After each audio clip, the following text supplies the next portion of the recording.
In today's video, I'm going to show you how you can find your Facebook password even if you forgot it. So to find your Facebook password, this is a simple thing to do when you know how. So in today's video, I'm going to show you how you can do it. So the first thing you will need to do is head over to Google Chrome.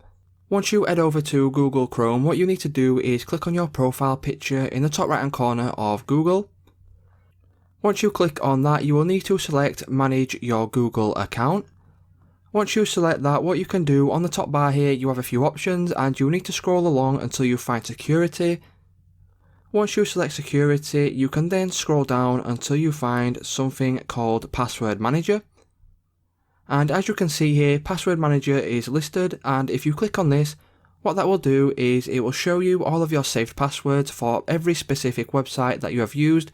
So if I want to find out my Facebook password, all I need to do is click on facebook.com.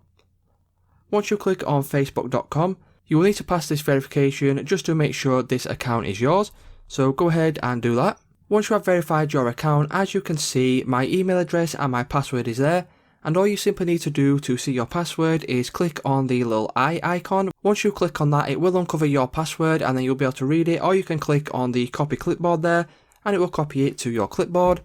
So that's how you can go ahead and find out your Facebook password if you have forgot it. So if this video did help you out, let me know down in the comments, drop a like on the video, and I'll see you in the next one.